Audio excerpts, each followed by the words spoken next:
بسم الله الرحمن الرحيم قد أفلح المؤمنون الذين هم في صلاتهم خاشعون والذين هم عن اللغو معرضون والذين هم للزكاة فاعلون والذين هم لفروجهم حافظون.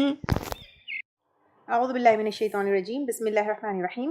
ان الحمد للہ تعالی نحمده ونستعین به ونستغفره ونعوذ باللہ من شرور انفسنا من سیئات اعمالنا من يهده الله فلا مضل له ومن يضلل فلا هادي له واشهد ان لا الہ الا اللہ وحدہ لا شریک له واشهد ان محمدا عبدہ ورسولہ صلی اللہ علیہ وسلم. تمام تعریفیں اللہ کے لیے ہیں، ہم اس کی تعریف کرتے ہیں اور اس سے مدد اور معافی طلب کرتے ہیں. ہم پناہ مانگتے ہیں اللہ عز و جل کی خود کی برائیوں سے اور تمام برے کاموں سے. جسے بھی اللہ کی ہدایت ملے اسے کوئی گمراہ نہیں کر سکتا، اور جسے اللہ نے گمراہ کیا اسے کوئی ہدایت نہیں دے سکتا. ہم گواہی دیتے ہیں کہ عبادت کا حقدار صرف اللہ ہے اور کوئی اس کا شریک نہیں، اور گواہی دیتے ہیں کہ محمد صلی اللہ علیہ وسلم اللہ تعالیٰ کے بندے اور رسول ہے، اور اللہ اپنی سلامتی بھیجے اپنے آخری نبی پر، ان کے اہل و عیال پر، ان کے صحابہ پر. السلام علیکم ورحمۃ اللہ وبرکاتہ. جو بھی حق میں آپ لوگوں کے سامنے پیش کروں اللہ تعالیٰ کی طرف سے، اور اگر مجھ سے کوئی غلطی یا کوتاہی ہو جائے تو میری طرف سے اور شیطان کی طرف سے. سورۃ النور آیت نمبر 32. وَأَنْكِحُوا اور نکاح کر دو الایامہ تنہا لوگوں کو، منکم تم میں سے. یعنی یہاں پر اللہ تعالیٰ کہہ رہے ہیں کہ تم جو ہے اپنے جو تنہا لوگ ہیں، یعنی اکیلے مرد یا اکیلے عورت ہے، جس میں کنواری بھی آئیں گی، بیوہ بھی آئیں گے، ڈیورسی بھی آئیں گے، مرد اور عورت دونوں ہیں. تو یہاں پر نکاح کو عام کرنا اور آسان کرنا تاکہ زنا مشکل ہو جائے، یہاں پر یہ آ رہا ہے. اب دیکھیے بہت ساری جگہ ایسا ہوتا ہے کہ نکاح کو ڈیلے کیا جاتا ہے. کنواروں کا جو ہے کس لیے؟ ان کا کریئر بننا ہے، کمانا ہے، بڑے بڑے ایکسپیکٹیشنز ہوتے ہیں کہ اتنی گرانڈ شادیاں ہونا ہے، اس کے لیے پیسہ جمع ہونا ہے، یا پھر بہت ساری چیزیں ہوتی ہے. بیوہ اور ڈیورسی ان کی تو بالکل بھی جو ہے پروموٹ ہی نہیں کیا جاتا، انکریج ہی نہیں کیا جاتا. لیکن یہاں پر کہا جا رہا ہے کہ بیوہ ہے جس کا ڈیورس ہو گیا ہے، جو سپریٹڈ ہے، جو اکیلے تنہا رہ رہے ہیں، ان کا نکاح کرو. اس میں کوئی عیب نہ سمجھو. جو بھی سوسائٹی میں جو رسپانسبل لوگ ہیں، ماں باپ ہے، بھائی بہن ہے، دوست ہے، رشتہ دار ہے، جو بھی تنہا ہیں تو ان کو کیا کرو؟ ان کا نکاح کر دو. والصالحین اور صالح رہنے والے یا پھر نیک لوگ، من عبادکم تمہارے غلاموں میں سے، وامائکم اور تمہاری لونڈیوں میں سے. یعنی یہاں پر اب کیا ہے؟ نیک صالح یعنی گھر بسانے والے جو غلام ہیں، جو بدکاری نہیں کرتے، ان کی بھی شادی کر دو. یعنی جب وہ شادی کرتے ہیں غلام تو پھر کیا ہوتا ہے؟ تو پھر ان کی آزادی ہو جاتی ہے، وہ اپنے شوہر یا اپنے اسپاؤس کے ساتھ جو ہے ایک عام زندگی گزارتے ہیں. تو یہاں پر غلاموں کی آزادی اس کو بھی پروموٹ کیا گیا ہے. آپ صلی اللہ علیہ وسلم نے علی رضی اللہ تعالیٰ عنہ کو 3 کاموں میں جلدی کرنے کے لیے کہا: فرض نماز، جنازے کی تدفین اور نکاح. تو یہ جلدی جلدی کرنا ہے. اور یہاں پر جو ہے ہر طریقے سے بتایا جا رہا ہے کہ جو بھی اکیلے ہے، چاہے وہ کنوارا ہے، جیسے ہی سوٹیبل میچ مل جائے فوری نکاح کر دینا چاہیے. سملرلی اگر کسی کا جو ہے طلاق ہو گیا، یا کسی کا ڈیورس ہو گیا، کسی کا خلا ہو گیا، اس کا مطلب یہ نہیں کہ this is the end of the world. اور اسی طرح کسی کا شوہر یا کسی کی بیوی کا انتقال ہو گیا تو that is also not the end of the world. جو بھی اکیلا ہے، تنہا ہے، جیسے ہی سوٹیبل میچ ملے تو فوری جو ہے شادی کر دینا ہے. اور پھر یہاں پر 3 لوگ ایسے ہیں جن کی اللہ تعالیٰ مدد ضرور کرے گا. نکاح کرنے والوں کی جو پاک دامنی کے غرض سے نکاح کرتے ہیں، حدیث میں آتا ہے. اور مقاتب غلام جو ہے، ان کے بارے میں انشاءاللہ تعالیٰ آگے کیا آیتوں میں آئے گا میں بتاؤں گی، جو اللہ تعالیٰ کی راہ میں جہاد کرے. آپ صلی اللہ علیہ وسلم نے کہا کہ 3 لوگوں کی اللہ تعالیٰ مدد ضرور کرے گا. نکاح جو پاک دامنی کی غرض سے، اس غرض سے نکاح کرے کہ وہ بدکاری سے بچ جائے، برے کاموں سے بچ جائے. دیکھیے جو سنگل پرسن ہوتا ہے، کوئی بھی لے لے تو کہیں نہ کہیں برائی میں، غلط چیزوں میں، اگر فزیکلی نہیں پڑتا ہے تو دیکھنے میں پڑ جاتا ہے، یا کوئی اور چیز میں جو ہے انوالو ہو جاتا ہے، یا پھر اکیلے تنہا گھٹ گھٹ کے مر جاتا ہے. تو اللہ تعالیٰ یہاں پر کہہ رہے ہیں کہ جو پاک دامنی کے غرض سے نکاح کرے، اللہ تعالیٰ جو ہے اس کی جو ہے بہت مدد کرے گا. اور اس کے علاوہ پر مکاتب غلام کی بھی اللہ تعالیٰ جو ہے مدد کرے گا، اور جو اللہ تعالیٰ کی راہ میں جہاد کرے گا. تو یہاں پر والدین اور ولی بالکل ٹال مٹول نہ کرے، بالکل چھوڑے نہیں.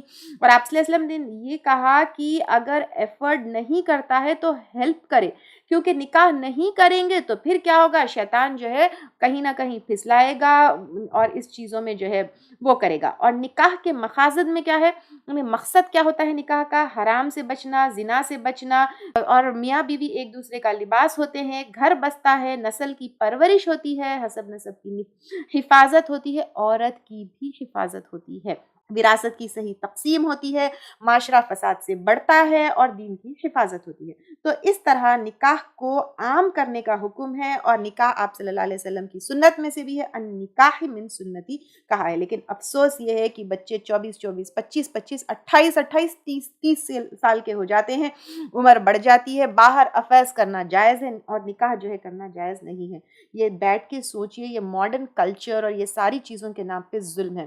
ایک اور چیز جو ہے میں یہاں پر یہ بھی کہنا چاہوں گی کہ ایک مرد جو ہے اگر زیادہ نکاح کرنا چاہتا ہے, کبھی کبھی ایسا ہوتا ہے, I have seen like because I have been taking marital counseling and I have been dealing with too many people, میاں بیوی ہوتے ہیں, بعض مرد جو ہے ایک بیوی سے it doesn't satisfy the sexual desire, sexual need, یا کبھی کبھی بیمار ہوتی ہے بیوی یا پورے ڈیمانڈز نہیں پوری کر سکتی ہے, تو پھر وہ مرد کیا کرتا ہے, باہر جا کر افیز رکھتا ہے, زنا میں مبتلا ہوتا ہے. تو پھر یہاں پر عورتوں کو بھی اپنا مائنڈ سیٹ چینج کرنا ہے کہ اگر ان کو لگتا ہے کہ ان کا شوہر باہر کچھ ڈھونڈ رہا ہے اینڈ ہی از ناٹ, اس میں کوئی ایپ کی بات نہیں, عورت یہ سمجھتی میں کیا نہیں دے رہی ہوں, میں کیا کمی کر رہی ہوں. دیکھیے آپ کچھ کمی نہیں کر رہے, آپ میں کچھ وہ نہیں, لیکن آپ کے شوہر میں وہ ارج زیادہ ہے. تو if it is something like that, or sometimes he has got some fantasies کہ مجھے ایک ایسی بیوی چاہیے and he finds somewhere in the society, تو اس میں بھی آپ اپنے شوہر کو زنا میں مبتلا کر رہے ہیں, غلط چیزوں میں مبتلا کر رہے ہیں, اس کا دوسرا نکاح روک کر.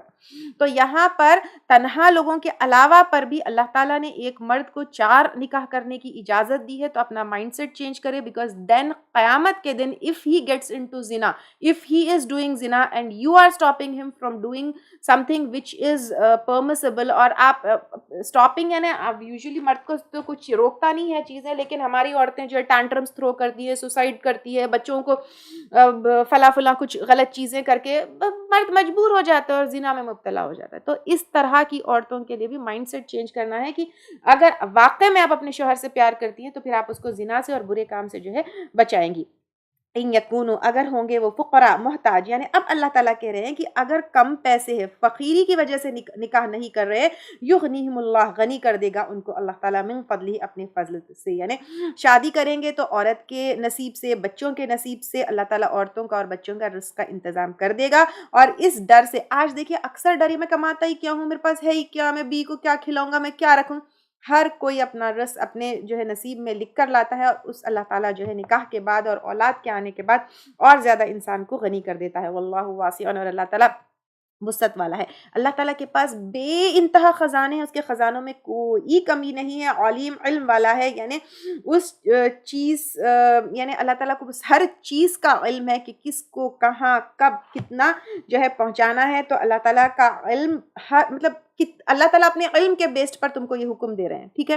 تو اللہ تعالیٰ کو علم ہے کہ تمہارے ساتھ کیا ہونے والا ہے کیا نہیں, اللہ کا حکم ہے, بس تم اس کے اوپر کیا کرو, اس کو کر گزرو. وَلْيَسْتَعْفِفِ, اور چاہیے کہ پاک دامنی اختیار کرے, الذین, وہ لوگ, لا یجدون, جو نہیں پاتے نکاح کا موقع. یعنی اب یہاں پر بہت مشکل کے بعد بھی نکاح نہیں ہو رہا ہے, سورسز نہیں بن رہے ہیں, تو پھر یہاں پر اللہ تعالیٰ کہہ رہے ہیں کہ اگر نکاح کا جو ہے موقع نہیں وہ ہو, تو پھر اللہ تعالیٰ کہہ رہے ہیں کہ پاک دامنی کرو, اور چاہیے کہ پاک دامنی اختیار کرے وہ لوگ جو نہیں پاتے نکاح کا موقع, حتیٰ, یہاں تک کہ یغنیہم اللہ, غنی کر دے ان کو اللہ تعالیٰ من فضلہ, اپنے فضل سے. یعنی کوئی ایسے بھی لوگ ہیں کہ نکاح کے سورسز نہیں ہوتے, تو جب تک تم اللہ تعالیٰ سورسز کا انتظام کرے, جب تک تم ویٹ کر رہے ہو, don't involve yourself into زنا.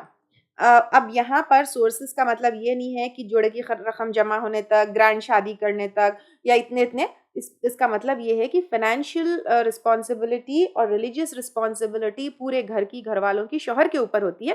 ایک چھوٹا سا گھر انتظام کر کے اپنی بیوی کو رکھنے جتنا، مطلب اس کے لیے تھوڑا سا ٹائم ہوگا نا. It's not about grand celebrations یا لاکھوں کروڑوں کی شادی. اٹس اباؤٹ ایک چھوٹا سا گھر کا انتظام کرنا اور اپنی بیوی کے رہنے کا انتظام کرنے تک جو ہے اتنا، جب تک ویٹ کرنا پڑے تو پھر زنا میں مبتلا نہ ہو. اور پھر اس کا طریقہ آپ صلی اللہ علیہ وسلم نے کیا سکھایا؟ جو ہے فائنینشیلی ابھی اسٹیبل نہیں ہے and they are waiting to get stable to get married, تو ان کے لیے آپ صلی اللہ علیہ وسلم نے روزے رہنے کا طریقہ سکھایا اپنے آپ کو جو ہے زنا سے بچانے کے لیے. والذین یبتغون الکتاب، اور وہ لوگ جو چاہتے ہو لکھا پڑھی. یہ مکاتب غلام کے بارے میں ہے یہ آیت. مکاتب غلام کیا ہوتا ہے؟ ایک غلام ہے، ٹھیک ہے. اب غلاموں کا سسٹم ختم ہو گیا ہے. جو زمانے میں غلام تھے، اب اور غلامی we have taken it in detail a lot. تو جو زمانے میں غلامی ہوتی تھی، یعنی انسان غلام ہوتے تھے، تو اب غلام اپنی آزادی خود چاہتا ہے. یعنی غلام اپنے جو اپنا مالک ہوتا ہے اس سے وہ کیا کرتا ہے کہ مجھے جو ہے آزادی چاہیے. اب وہ آزادی کی مالک جو ہے کوئی قیمت رکھتا ہے. قیمت یعنی اب سپوز 10,000 روپے، 20,000 روپے یا 1,00,000 روپے جو بھی ہے. تو اب غلام کیا کرتا ہے؟ اپنی آزادی خود خریدنے کی کوشش کرتا ہے، by working hard, by earning money, by some thing, کہ کہیں نہ کہیں سے جو ہے وہ کرتا ہے. اس لیے دیکھیے اسلام میں غلامی کو ہر جگہ ختم کرنا، کم کرنا، ریسٹرکٹ کرنا، اس ساری چیزوں کو پروموٹ کیا گیا ہے. جیسے آپ اپنے زکوٰۃ بھی غلاموں کو آزاد کرنے کے لیے استعمال کر سکتے ہیں. کئی جگہ گناہوں کے کفارے میں غلاموں کو آزاد کرنا ہے. غلاموں کو آزاد کریں گے تو جہنم کی آگ سے بچیں گے، بہت اجر ہے. اس طرح ہے. اب ایک طریقہ یہ بھی ہے کہ غلام اپنی آزادی خود خرید سکتا ہے. تو اب یہ مکاتب غلام یعنی اب اپنی غلامی جو خود جو ہے خریدتا ہے، تو وہ کیا کرتا ہے؟ تو مکاتب غلام وہ ہوتے ہیں جو اپنے آپ کو آزاد کرنا چاہتے ہیں. تو اللہ تعالیٰ یہاں پر کرے والذین، اور وہ لوگ یبتغون الکتابہ جو چاہتے ہو لکھا پڑھی، مما ملکت ایمانکم، اس چیز میں جو مالک ہوئے تمہارے دائیں ہاتھ، یا اس میں سے جو مالک ہے تمہارے دائیں ہاتھ. یعنی یہاں پہ مکاتب غلام جو اپنی غلامی سے آزاد ہونا چاہتے ہیں اور اس جو بھی کانٹریکٹ ہے جو بھی ہے اس کو جو ہے نا وہ لکھائی پڑھائی کر لینا چاہتے ہیں. فکاتبوہم، تو ان سے مکاتبت کر لو. ان علمتم فیہم خیرا، اگر جانو تم ان میں بھلائی. یعنی اب دیکھیے یوزولی غلام کہاں سے آتے تھے؟ یوزولی غلام جو ہے وارز میں آتے تھے بیسیکلی. اور وہ جو وارز میں آتے تھے یعنی جنگوں میں، تو پھر وہ کہاں سے آتے تھے؟ دشمن کے گروپ سے آتے تھے. تو اب کچھ چانسز یہ بھی ہے کہ اگر وہ غلام آزاد کر دیے جائے تو پھر وہ جو ہے اپنی دشمنی نکالے، زمین میں فساد کرے یا کچھ اس طرح سے کرے. لیکن یوزولی یہ ہوتا تھا کہ اب غلام جب ہمارے گھر میں ہے، دیکھ کے جو ہے اندازہ ہو جاتا تھا کہ وہ جو ہے فساد پھیلانے والوں میں سے ہے یا نہیں ہے. تو یہاں پر اللہ تعالیٰ کہہ رہے کہ ان کی جانچ پڑتال کر لو کہ اگر وہ پھر یہ غلامی سے آزاد ہونے کے بعد کوئی فساد نہیں کرنے والے ہیں، کوئی دشمنی نہیں نکالنے والے ہیں، تو پھر ان کو جو ہے کیا کر دو؟ آزاد کر دو.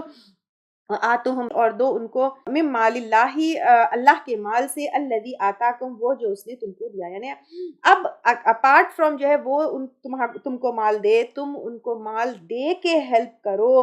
آج تم مالدار ہو تو یہ تمہارا مال اللہ تعالیٰ کا دیا ہوا ہے، یہ تمہارا، یعنی جو کچھ بھی ہمارے پاس نعمتیں وہ کس کے پاس سے آئے ہیں؟ وہ اللہ تعالیٰ کی طرف سے ہے. آج اللہ تعالیٰ نے تم کو مالک، اس کو غلام بنایا ہے، تو تم اس کے اوپر رحم دلی کرو، اس کو اور بھی مال دو. ولا تکریہوا فتیاتکم، اور نہ تم مجبور کرو اپنی لونڈیوں کو، علی البغاء، بدکاری پر، ان اردنا، اگر وہ چاہے، تحسنا، پرہیزگاری، لتبتغوا، تاکہ تم تلاش کرو، عرض الحیات الدنیا، دنیا کی زندگی کا سامان. یعنی دنیا کی زندگی کا سامان سے یعنی مال ہے. اب ایکچولی کیا ہوتا تھا دور جاہلیت میں؟ جو بھی غلام آتے تھے اور جس کے بھی انڈر غلام رہتے تھے، تو لونڈیوں سے یعنی فیمیل غلاموں سے کیا کروایا جاتا تھا؟ پروسٹیٹیوشن کروایا جاتا تھا.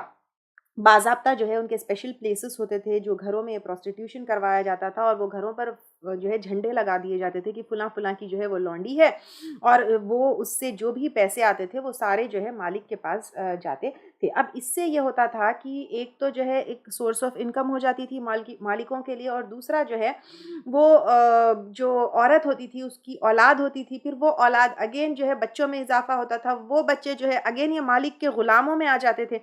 اور پھر وہ عورت کا جب بچہ ہوتا تھا، یعنی یہ لونڈی کا جب بچہ ہوتا تھا، تو وہ عورت کیا کرتی تھی؟ کہتی تھی کہ سوسائٹی میں فلاں فلاں آدمی کا جو ہے یہ بچہ ہے، اور جس کی طرف بھی وہ پوائنٹ آؤٹ کر دے وہ آدمی جو ہے ہے پھر یہ عورت کو 100 اونٹ دیتا تھا اس کے بدلے. تو اس طرح جو ہے بہت بڑا منی گیم تھا اور سورس آف منی جو ہے کا ایک ذریعہ تھا عورتوں کو جو ہے اس طرح کے پروسٹیٹیوشن میں ڈالنا. اور مدینے میں اسپیشلی عبداللہ بن ابی کی ایسی بہت ساری لونڈیاں تھیں جس کو وہ پولیٹیکل ٹرمز کے لیے بھی یوز کرتا تھا. اب آپ کو پتا ہے کہ پولیٹیکل ٹرمز کے لیے عورتوں کو اور پروسٹیٹیوٹس کو کیسے یوز کیا جاتا ہے. تو جب لونڈیوں نے دیکھا مرد تو اپنے آپ کو آزاد کر رہے ہیں, تو مسیکہ اور امیمہ جو ہے عبداللہ بن ابی کی لونڈیاں تھی اور آپ صلی اللہ علیہ وسلم کے پاس آئی اور انہوں نے کہا کہ ہمارے ساتھ جبر ہو رہا ہے اور زبردستی ہم سے یہ کام کروایا جا رہا ہے, تو کوئی نجات کی کوئی صورت ہے کیا؟ تو پھر اس کے بعد جو ہے یہ آیت نازل ہوئی, وَلَا تُكْرِهُ فَتَيَاتِكُمْ, اور نہ تم مجبور کرو اپنی لونڈیوں کو, یعنی جو لونڈیاں پروسٹیٹیوشن میں نہیں جانا چاہتی ہے تم زبردستی جبرن ان کے ساتھ مت کراؤ. حالانکہ دھیرے دھیرے اس کو ختم کیا گیا ہے, لیکن انیشیل ڈیز میں جو ہے یہ آیتیں اتری علی البغاء, بدکاری پر, ان اردنا, اگر وہ چاہے, تحسونا, پرہیزگاری, لتبتغوا, تاکہ تم تلاش کرو, عرض الحیات الدنیا, دنیا کی زندگی, یعنی دنیا کی زندگی, دنیا کا مال, دنیا کے فائدے کے لیے ان کو استعمال مت کرو. ومن یکرہن, اور جو کوئی مجبور کرے گا ان کو, فإن اللہ, تو بے شک اللہ تعالیٰ, من بعد اکراہہن, ان کو مجبور کرنے کے بعد, غفور الرحیم, غفور الرحیم ہے. یعنی اب اللہ تعالیٰ کہہ رہے ہیں کہ اگر ان کو مجبور کیا گیا اس پروسٹیٹیوشن پہ, اس گناہ پر, تو وہ عورتوں کے اوپر کوئی گناہ نہیں ہے. اگر وہ عورتیں جو ہے پرہیزگاری چاہتی ہیں اور مجبوراً ان سے یہ کام کروایا جائے تو وہ عورتیں جو ہے اس کا گناہ اس کے اوپر نہیں, ان کے اوپر نہیں ہوگا. لیکن اللہ تعالیٰ وہ مالک جو ان کے اوپر جو ہے زبردستی کر کے یہ کام کرواتا تھا, وہ جو ہے ان کو گناہ ہوگا. ویسے بھی ابن ماجہ کی حدیث ہے, آپ صلی اللہ علیہ وسلم نے کہا میری امت سے خطا اور نسیان اور جبرن کرایا گیا معاف ہے. تو کیونکہ ان کے اوپر جبرن کروایا گیا, زبردستی کروایا گیا, تو پھر ان سے جو ہے معاف ہے.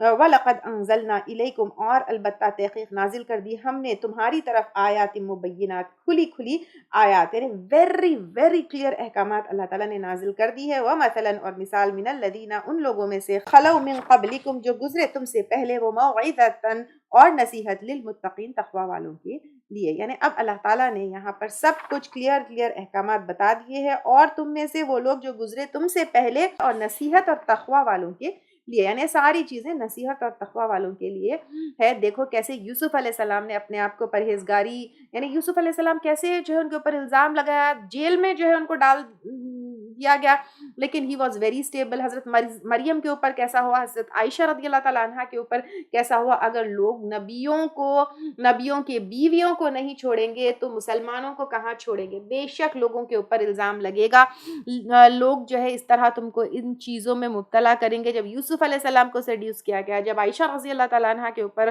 حضرت مریم کے اوپر الزام لگایا گیا, ہم تو بالکل عام چھوٹے سے انسان ہیں, ہمارا کام ہے پرہیزگاری جو ہے کو برقرار کرتے ہوئے, گناہ سے بچتے ہوئے, اللہ کی احکامات کے لیے. ڈیفینیٹلی ٹیسٹ آئیں گے, ڈیفینیٹلی جو ہے اللہ کی طرف سے آزمائش آئے گی, لیکن ہم کو جو ہے فرم رہنا ہے, اللہ کے اوپر توکل رہنا ہے, اور اپنے دین کو بچاتے ہوئے چلنا ہے. یہ ہمارا کام ہے. اللہ نور السماوات والارض, اللہ تعالیٰ نور ہے آسمانوں کا اور زمین کا. یہاں پر اللہ تعالیٰ نور ہے آسمانوں اور زمین کا مطلب یہ ہے اللہ تعالیٰ خود بھی روشن ہے اور روشنی بخشنے والے ہیں, نور بخشنے والے ہیں. یہ اسماء الحسنہ میں سے ہیں. نور کا مطلب لائٹ ہوتا ہے, اور نور جب بھی جو ہے ورڈ آتا ہے اس کا مطلب ریفلیکٹڈ لائٹ کا آتا ہے. جیسے چاند کی جو لائٹ ہوتی ہے اس کے لیے نور آتا ہے, اور سورج کی جو لائٹ ہوتی ہے اس کو دیا یعنی بعد سے, تو اس کے لیے جو ہے وہ سورج کی لائٹ کے لیے وہ جو اوریجنل لائٹ ہوتی ہے یا لائٹ اینڈ ہیٹ جس میں ہوتی ہے اس کے لیے وہ ورڈ آتا ہے. تو نور یہاں پہ ریفلیکٹڈ لائٹ ہوتی ہے. تو جیسے سورج کی لائٹ سے چاند دکھتا ہے, اللہ تعالیٰ کے نور سے کائنات اور آخرت ہم کو کی حقیقتیں جو ہے ہم کو سمجھ میں آتی ہے. تو یہ اللہ تعالیٰ کی دی ہوئی ہدایت ہے. اللہ تعالیٰ کی روشنی میں ہم جو ہے پوری چیزیں جو ہے سمجھ سکتے ہیں, دیکھ سکتے ہیں. اللہ تعالیٰ کی ہدایت میں ہم ساری چیزیں سمجھ سکتے ہیں. مثل نوری ہی, مثال اس کے نور کی, یعنی اللہ تعالیٰ کی ہدایت کی, اللہ تعالیٰ کی گائیڈنس کی مثال ایسی ہے. میں جو ہے نا اس کو بہت سمپلیفائی کرنے کے لیے ایک ڈائیگرام کے تھرو آپ لوگوں کو یہ سمجھانے کی کوشش کی ہوں. تو یہ ڈائیگرام کے اوپر آپ لوگ کانسنٹریٹ کریے کہ کس طرح اللہ تعالیٰ اس کو سمجھا رہے ہیں. تو مثال اس کے نور کی یعنی اللہ تعالیٰ کے ہدایت کی, اللہ تعالیٰ کے گائیڈنس کی مثال ایسی ہے. کمشکاتن, کمشکاتن مانند ایک محراب کے ہے. محراب یعنی ایک ایسی جگہ جیسے دیوار میں جو ہے پہلے ہوتا تھا، دیکھیے ایک ایسی کچھ سپیس بنی ہوتی تھی، چھوٹا سا ایک محراب بنا ہوتا تھا جس کے اندر جیسے دیوار کے اندر جو کبڈز بنے ہوتے ہیں دیکھیے آج کل بڑے بڑے، تو ویسے محراب جو ہے چھوٹا سا کبڈ جیسا ایک چھوٹی سی دیوار کے اندر سپیس ہوتی ہے جس کے اندر چراغ رکھنے کی جگہ ہوتی ہے. تو یہاں پر مثال اس کے نور کی یعنی مثال اللہ تعالیٰ کی ہدایت کی مانند ایک محراب کی ہے. یہاں پہ محراب یعنی انسان کا سینہ ہے، ٹھیک ہے. تو یہاں پہ ایک محراب کی ہے، اس فیہا مصباح، اس میں چراغ ہے. تو یہاں پہ محراب جو ہے سینے کا دے رہے ہیں، اس میں چراغ ہے یعنی دل ہے، ٹھیک ہے. المصباح چراغ فی زجاجۃ فانوس میں ہے یعنی گلاس میں ہے. اب جب جو ہے ایک محراب ہے، محراب کے اندر یعنی سینہ ہے، سینے کے اندر محراب کے اندر چراغ ہے یعنی سینے کے اندر دل ہے. وہ دل جو ہے ایک فانوس میں ہے یعنی وہ چراغ ایک فانوس میں ہے، گلاس کے پروٹیکشن میں ہے. اب جب گلاس ہوتا ہے تو پروٹیکٹڈ بھی ہوتا ہے اور چمک بھی ہوتی ہے. تو یہاں پر پروٹیکشن گلاس جو ہے وہ علم کی پروٹیکشن میں ہے. الزجاجۃ فانوس کأنہا گویا کہ وہ کوکبن ایک تارا ہے. تو خوب چمکتا ہوا تارا، اینڈ کوکب جو ہے پلانٹ کے لیے آتا ہے جو لائٹ اگین ریفلیکٹ کرتا ہے پلانٹ. دریون چمکتا ہوا، یوقدو روشن کیا جاتا ہے، من شجرتن ایک درخت سے، مبارکتن بابرکت، زیتونتن زیتون کے، لا شرقیتن نہ مشرقی ہے، ولا غربیتن اور نہ مغربی ہے، نہ یعنی نہ مشرق میں ہے نہ مغرب میں ہے، بلکہ مڈل ایسٹ کا لوکلائز ٹری ہے زیتون کا تیل. تو زیتون کا کی تیل سے جو ہے یہ چراغ کیا ہوتا ہے، چمکتا ہے، ٹھیک ہے. اور ایسی جگہ زیتون کا درخت جو ہے ہوتا ہے مڈل ایسٹ میں، وہاں بھی خوب روشنی ہوتی ہے، اور ایسٹرن اور ویسٹرن نہیں بلکہ مڈل ایسٹ کا ایریا ہوتا ہے. یکادو زیتوہا قریب ہے اس کا تیل، یدیعو یہاں پہ دیا آیا ہے دیکھیے ڈاٹ سے، تو دس is the light and heat دونوں کے لیے آتا ہے، جیسے میں آپ کو سورج کی روشنی کے لیے آتا ہے ورڈ بتائی تھی. نور از دا ریفلیکٹڈ لائٹ. تو یدیعو روشن ہو جائے یعنی اب یہ زیتون کا تیل جو ہے نا ہائیلی انفلیمیبل ہوتا ہے، اور اگر اس کو جلائے بھی نہیں تو زیتون کا تیل اٹ سیلف کیا ہوتا ہے، بہت جو ہے ایک shining and light giving and reflecting light جو ہے یہ بھی ہوتا ہے.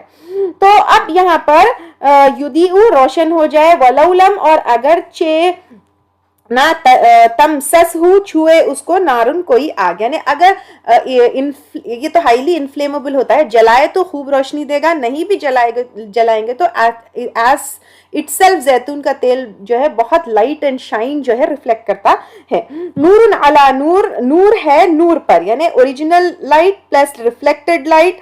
اب یہاں پر اس کو میں ایکسپلین کرنے کی کوشش کروں گی. اب اللہ تعالیٰ یہاں پر کہہ رہے ہیں کہ یہ اللہ تعالیٰ کی ہدایت، اللہ تعالیٰ اللہ نور السماوات والارض یعنی یہ جو دنیا کے اور آسمان کے زمین کے جتنے فیکٹس ہیں وہ صرف اور صرف ہم اللہ تعالیٰ کی ہدایت اگر ہو تو ہی ہم دیکھ سکتے ہیں اور سمجھ سکتے ہیں.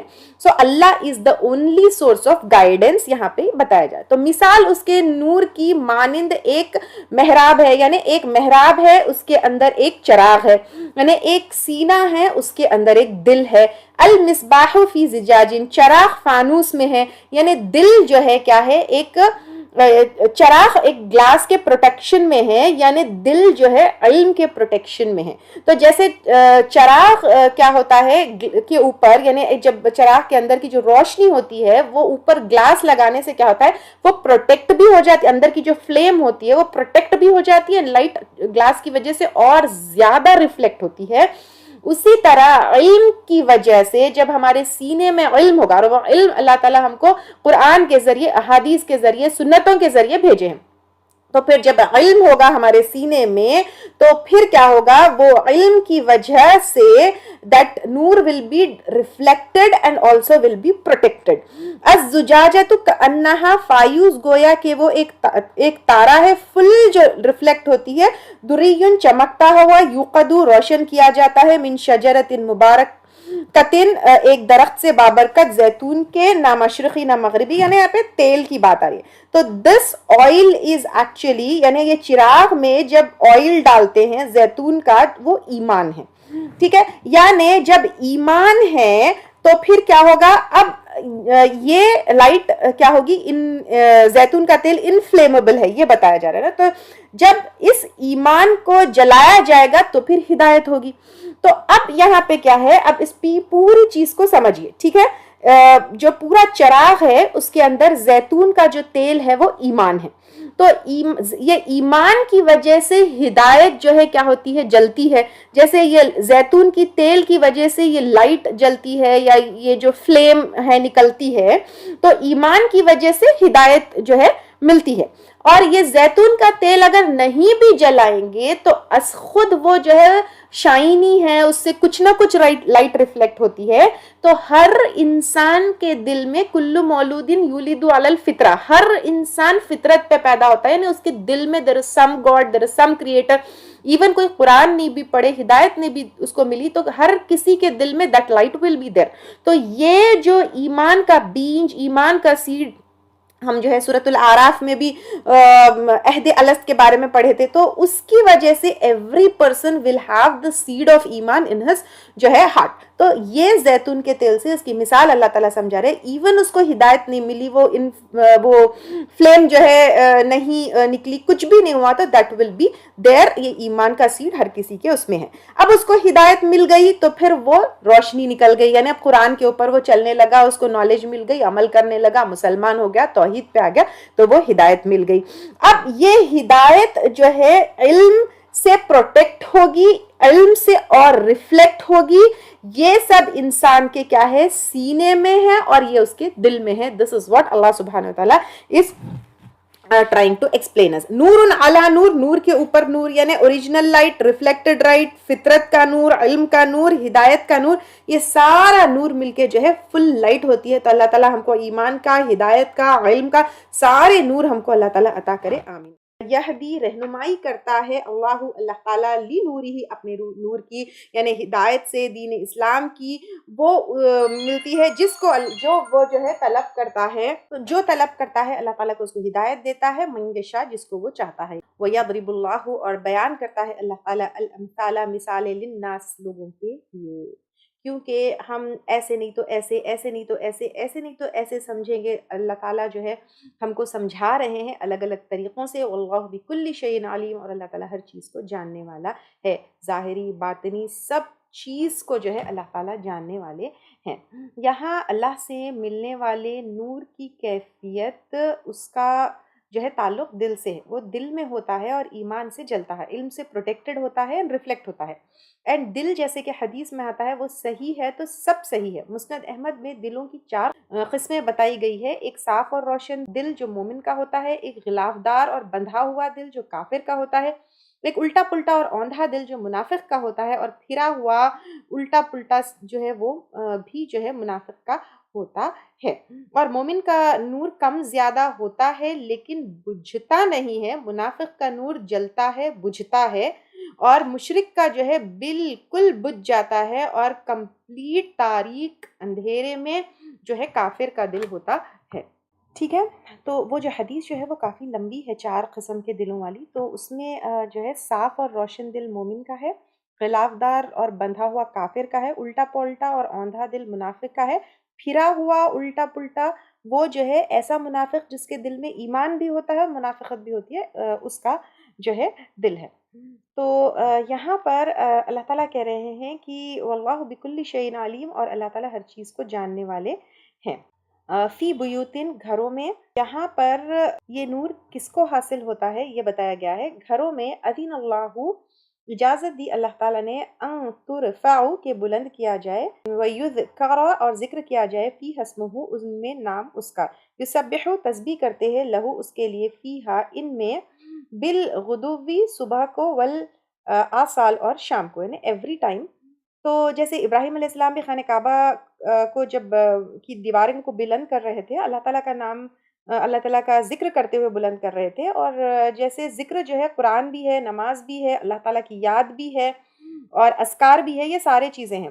تو گھروں میں اللہ تعالیٰ کہہ رہے ہیں کہ اجازت دی کہ بلند کیا جائے اور ذکر کیا جائے, ان میں نام اس کا, تسبیح کرتے ہیں اس کے لیے, ان میں صبح کو اور شام کو. اب صبح شام کا مطلب جو ہے, ایک تو یہ ہے کہ فجر کے ٹائم پر اور عصر کے ٹائم پر اللہ تعالیٰ کا ذکر کیا جائے, جیسے بہت سارے اذکار پڑھے جائے اور اللہ تعالیٰ کا ذکر، نماز، قرآن، ذکر، یاد دہانی، یہ سب چیزوں سے کیے جائے. اور صبح شام کا مطلب یہاں پر ایوری ٹائم کا بھی ہوتا ہے. صبح شام میں کرتی ہوں جیسے، اس کا مطلب ایوری ٹائم میں کرتی ہوں. تو یہاں پر ایوری ٹائم کے بھی معنی آئیں گے اور اسپیسیفکلی فجر اور عصر کے بھی آئیں گے.